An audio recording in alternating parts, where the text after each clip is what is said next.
Now, that planned shutdown on Monday may have you in a quandary about going to work. Should you take a day's leave or should the company shut down for the day? Toyota has reportedly declared that a no production day with a no work, no pay and no discipline policy being put in place. Let's take a look at the role of employers in this kind of situation with labour lawyer Thabang Rapuleng. Thank you very much for your time this morning, Thabang. And let's start with the legalities around such a strike. What exactly would be legal and what wouldn't be in this instance?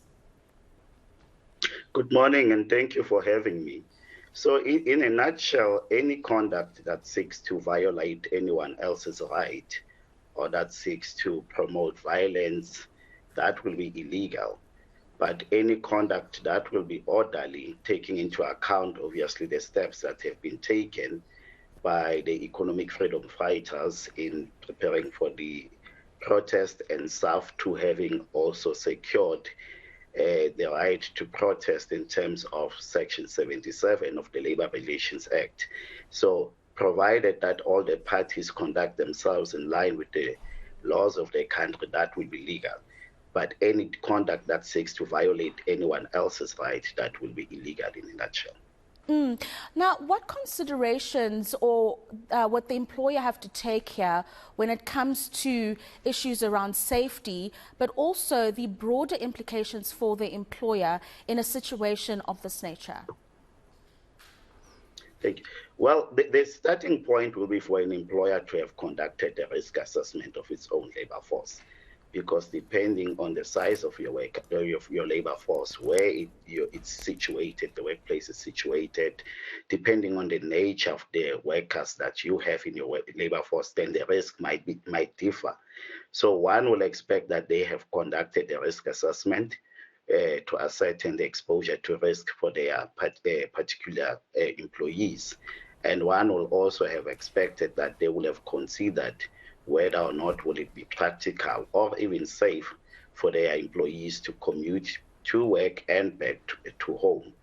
But the steps that one will need to take, obviously, will be to consider various ways, such as flexible working arrangements, if that is possible, to consider requesting the staff to take leave on that particular day, if that is practical, but to also consider having flexible working hours where you find that probably instead of the staff starting exactly at 9 o'clock, if that is the norm, you delay it slightly so that they can assess how the situation is looking like before they commute to work. So there's various means that can be considered. And yes, some employers have requested staff to work from home. Some employers have requested staff not to attend to the office, and a leave day will be deducted in pursuit of that.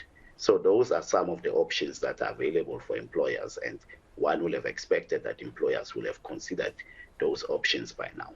I want to assess the risks and some of the tips we need to consider for employers around the risk associated with a shutdown. But before we get to that, you raise an important point around employers asking employees to work from home or have a day of annual leave deducted. In the case of Toyota, where a leaked memo has been published online, that they will institute a no work, no pay, no discipline policy.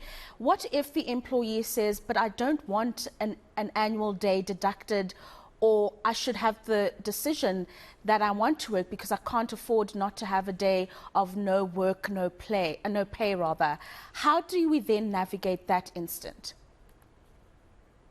Yeah, obviously such decisions are not decisions that will be taking into account an individual employee's concerns, but are decisions that are taking into account the entire workforce and the operational requirements of the employer.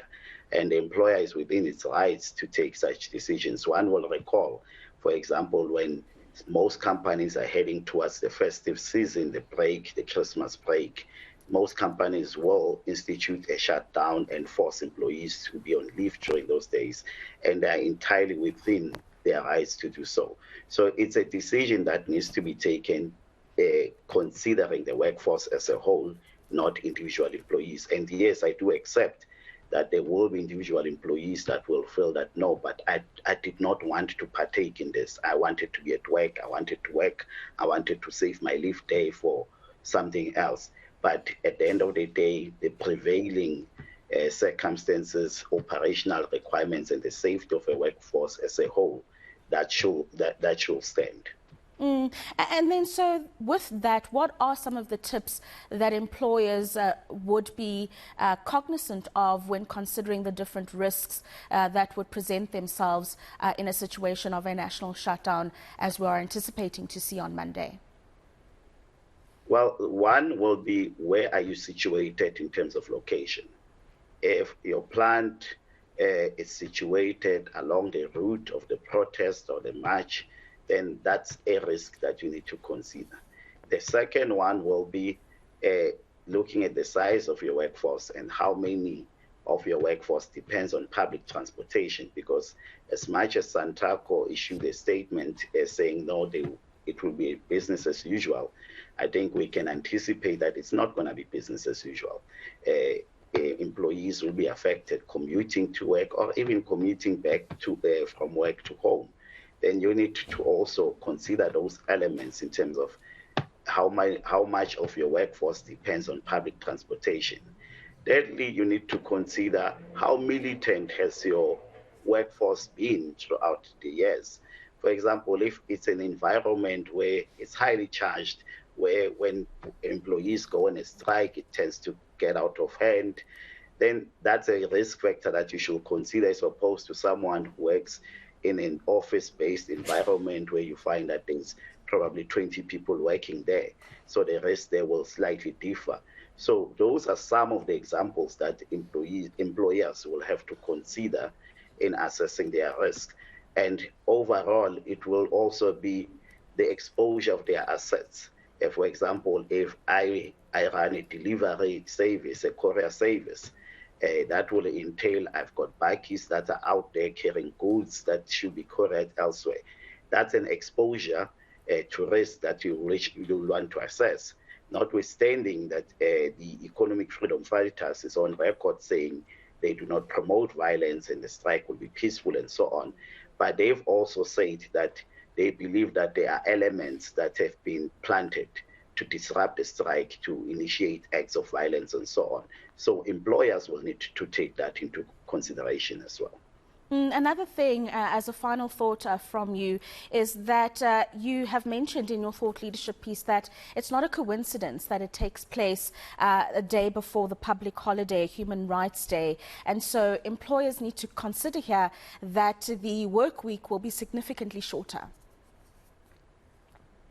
Definitely. So it's something that should have been considered and taking into account, and I guess we need to give the economic freedom fighters credit for this. This was announced about 2 months ago.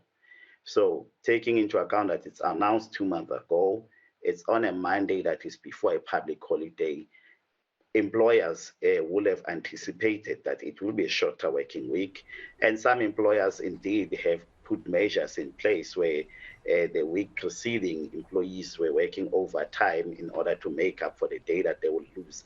But at the same time, it becomes an opportune moment for employers to avail leave to those employees that wish to take leave and so on.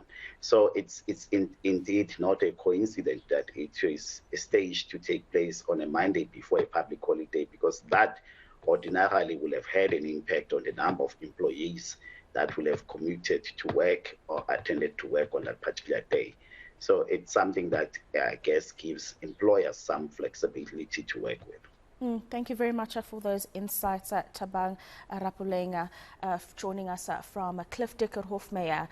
He's the employment law practitioner there, giving us insights on the legalities around the shutdown and the options that are available to employers, but also to employees on the day.